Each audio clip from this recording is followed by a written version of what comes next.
Welcome to Conversations with Crosswinds Counseling. I'm your host, Curtis Smith. Every week on this podcast, we talk about all things mental health, sometimes stress or anxiety. Perhaps you're burned out. Well, this is the podcast for you. We sit down with the wonderful counselors at Crosswinds Counseling and have a great conversation every week. Let's dive into this week's episode.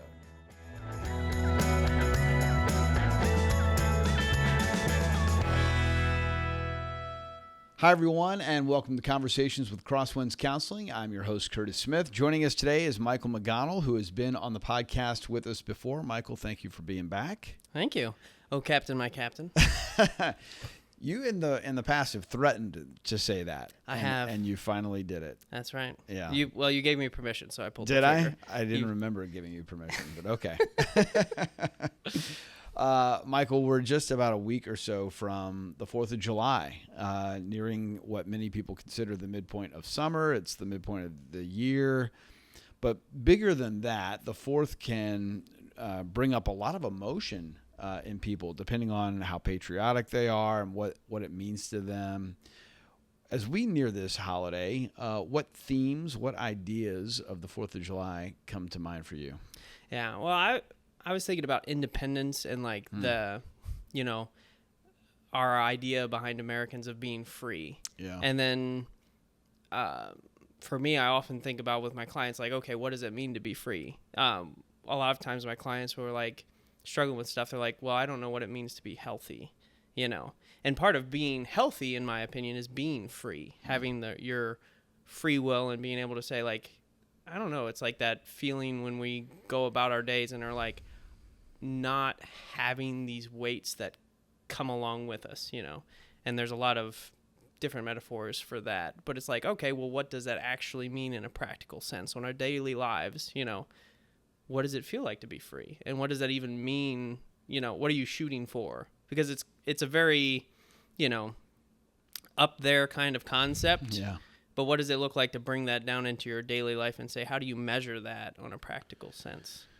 And what have you found when you talk to clients who are saying, I'm not sure I'm free, I'm not healthy, how are they measuring that? How can you identify if you don't feel that freedom? Yeah, well, it's funny because you got to know what you're aiming for as well. Like what is it that you really want? And what is it that you want to experience in your life? And then the other side of it too is like, there's a lot of different ways you could attack it, but so thinking about where you're aiming at is very important. Mm-hmm. But then the other side of it too is like, okay, well, let's say your doctor comes across to you and says, hey, you need to stop eating or you should stop drinking or something like that. And you're like, okay, no problem, but you can't do it. Well, that's a sign that there's something controlling you, So it is a question of like, what can you drop? Like, so the way I define that is like, what can I drop immediately if someone asks me to? And if I can't do that on a dime, then there's something about this that is controlling me or that has a power over me that I can't just let it go. Because you think about it, like, again, there's probably things you could think of right now if someone asked you to stop doing, you'd be like, okay, yeah, and then you just stop doing it. Well, that's because it doesn't have any control over you. Yeah. But the things that people ask you that you continue to do, well, that would be, well, there's something about that controlling you. Or even you can think about it too in terms of like, if someone says something to you and it just sends you over the edge, like, and you can't control your response to it, well, then you're controlled by your anger, And again, so it's thinking through that and being like, okay, what does it look like to be free from those things? Some of that feels healthy. Like what instantly popped into my mind is if somebody said, well, could you leave your wife? I would say, no, I really can't. But I wouldn't describe her as controlling me either. So there's a healthy conviction and a healthy connection and willingness to be in that. So there are times it's not all control, right? Well, and what I would say is you said it there. When you have agreed to submit to your wife, you assented to giving her control over your life.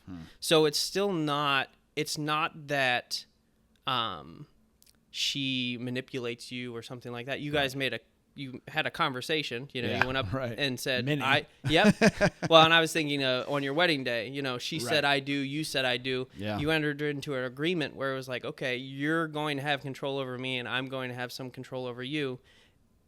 But you agreed to it at the beginning. It's healthy control. Is that a fair way to say it, or? I would say, well, so you're surrendering your control. Another way you could think about it, and this might be a buzzword, but it's like I'm submitting to my wife. Yeah. When my wife asks me to do something, she's not controlling me. You can think about it that way. You could say, oh, she's controlling me. She's telling me to take out the trash. But and again, it's funny because even thinking about that is a level of freedom. It's like, no, I'm not. My wife isn't controlling me. Yeah. I'm giving her control, or like I'm surrendering to her. I'm choosing that. So even then, I'm controlling myself and saying, no, I'm going to do what my wife says because I love her. But I'm going to do it because I want to be a loving person. And again, what's my goal? I want to be a loving father. I want to be a loving husband. So my submission to her has nothing to do with her control over me. It has everything to do with me surrendering my control to her, And it's funny because, when you think through that, it's like, everything changes. And then you don't feel, another thing too, is if you feel like, again, if your wife makes that request and you feel like that anger and you're like, oh, she's controlling me. That's kind of a sign of like, all right, you're probably not in control of yourself in some way, shape, or form. And you also probably need to work through some bitterness and resentment because that's coming up because you feel controlled. Right. So very healthy to give control to someone who you can trust and who you love. But there are times when people give control of their lives to alcohol or to overeating or to stress or to anxiety or to a myriad of things, right? Yep. So how do you help people work through those issues that aren't quite as healthy, where they need to take the control back and give themselves the freedom that we're kind of thinking about because it's close to the 4th? Yeah. Well, and it's funny because I'd say, one, you got to know where you're aiming. So you got to ask yourself, okay, who do I want to be and why is helpful. But then the other question you can also ask is, why does this thing have control over me? Like, what am I getting out of this thing? Because we aren't controlled by things that don't give us anything, or have no purpose. Like, that's kind of a silly way of thinking about it, because you wouldn't be doing something if you didn't get something from it. So those are the two big questions. And then once you get an answer to those, like, if it's like, oh, I need comforted, so I eat, a lot of fatty foods, or like for me, it's like soda. Like, I'll go home and I'll grab a soda and I'll drink it if I'm having a stressful day. And it's like, okay, I know every once in a while, it's like, okay, this isn't a problem if I do it every once in a while. But if it gets to the point where I have to have a soda every day when I come home, like, not only is that going to be bad for my health, but it's also like, okay, there's that comfort piece that I need to figure out, where am I getting my comfort from? And so figuring out, all right, what does it look like for me to come home and get comforted in a healthy way rather than going for this quick hit? It's interesting to me because as Americans, we cherish our freedom. We talk about it a lot. We're proud of our freedom, right? And how free we are as a country and as people to do whatever we want. But in a lot of ways, we give up that freedom and give up that control pretty easily to things, to stuff in our lives. And that's, that doesn't strike me as very healthy. Yeah. And it's funny because it's like, if you're not paying attention, it's easy to become a slave to something. And then what happens is when people confront us to give it up, we get angry, and we get defensive. And then it's like we really will go to very great lengths to protect whatever it is that we're trying to hold on to. And like, it's really, like, it was just really funny because it's like, we pride ourselves as Americans. We're free, independent. We're, the Lone Ranger, John Wayne kind of people. And it's like, if we were really honest with ourselves, or at least I'll say, whenever I'm really honest with myself, I'm not as free as I would like to be. There's still a lot of things that control me on a daily basis, and it's funny because, like, I feel like if we take the time to be honest with ourselves and honest with the people around us, we know what controls us. Starbucks. How many people, like, I don't know about you, but a lot of people will be like, I'm addicted to caffeine. And we kind of laugh it off and joke it off. And it's like, Well, it probably does control you a little bit. Can you stop it and like not get a headache?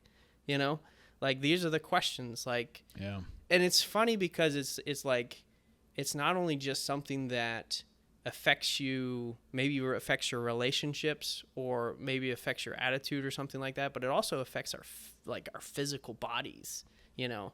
And it's funny to think about again.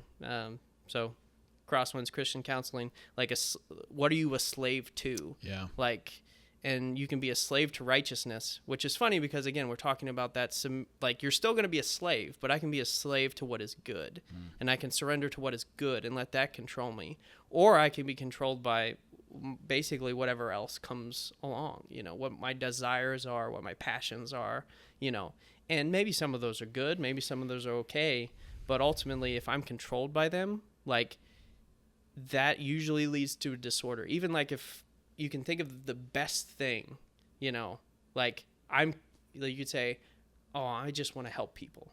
Well, if that controls you, what that is codependency. Because now I'm just going to be enabling people, and I can't stop helping you even when it's bad for you and bad for me, you know? And it's like, that's where it's like, it's funny because like surrendering everything to Christ and allowing him to be the one who's in control is ultimately like, again, the Christian end goal. But how do you bring that in, and how do you work through the needs that you have? And as Christians, I think we would say ultimately that's where the only real freedom exists, is in Christ. You know, he freed us from the bondage of sin. We were slaves to it. We don't have to be anymore because of the price he paid. So great thoughts, Michael. You know, next week, as you celebrate the 4th of July, maybe freedom will be on your mind, and maybe you'll be thinking in a new light about how you lack some of the freedom that you actually desire in your own life. Michael and other counselors here at Crosswinds Counseling can help you talk through those things, work through them in your lives. Crosswindscounseling.org is a great place to go to check out all of the options to meet with the wonderful counselors here at Crosswinds. Michael, thank you so much for being on the podcast once again. And thank you for joining us. We'll see you next time. Thanks for watching Conversations with Crosswinds Counseling today. Don't forget to like and subscribe to get more of our podcasts. And you can comment in the section below. Perhaps you could share what you'd like us to discuss in future episodes. We've got new episodes coming out every week. So we'll see you next time on Conversations with Crosswinds Counseling.